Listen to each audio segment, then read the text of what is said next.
Mainit na usap-usapan ngayon sa mundo ng showbiz ang naging biglaang pagbagsak ng relasyon ni Zanjo Marudo at Rhea Atayde matapos kumalat ang balitang sangkot umano si Maine Mendoza sa kanilang pag-aaway, at ayon sa mga ulat na lumabas, dumating na raw sa puntong hindi na kayang itago ng dalawa ang mga tensyon sa kanilang relasyon dahil sa isyong kinakaharap, kung saan nasasangkot si Maine na di umano'y nagbigay ng lamat at bitek sa tiwala ni Rhea kay Zanjo, at ayon sa mga nakasaksi, madalas na raw ang kanilang pagtatalo sa pribadong espasyo, hanggang sa dumating ang araw na tuluyan nang umabot sa desisyon na maghiwalay at magpatuloy sa kanya-kanyang landas, isang bagay na hindi inaasahan ng kanilang mga tagahanga dahil sa imahe nilang masaya, payapa, at puno ng suporta para sa isa't isa, ngunit sa kabila ng lahat ng iyon ay mas pinili na lamang nilang wakasan kaysa ipilit ang isang relasyon na unti-unti nang sinisira ng mga intriga at mga bulong-bulungan.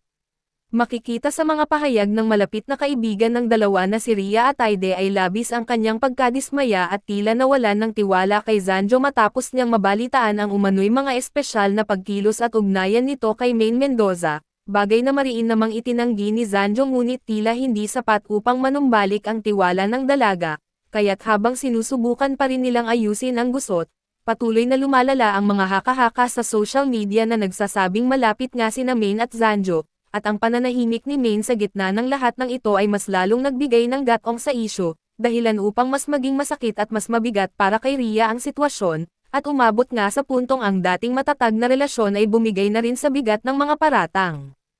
Nakakaawa rin na masaksihan ng publiko kung paanong isang magandang ugnayan na minsang hinangaan at pinangarap ng maraming tagahanga ay nauwi sa pagtatapos, at sa mga huling pagkakataong magkasama sila, ramdam daw ang lamig ng kanilang tinginan at mga kilos, tila nagpapahiwatig na hindi na kayang ibalik pa ang dati nilang pagmamahalan, at ayon sa ilang malalapit kay Rhea, labis ang kanyang sakit at hinanakit sapagkat hindi niya inaasahan na ang isang tao na inaakala niyang makakasama niya sa mahabang panahon ay siya ring magiging dahilan ng kanyang pagkadurog, at si Zanjo naman, sa kabila ng kanyang katahimikan, ay halatang apektado rin sa lahat ng nangyayari ngunit tila mas piniling manahimik upang hindi na magdagdag ng komplikasyon sa isyu.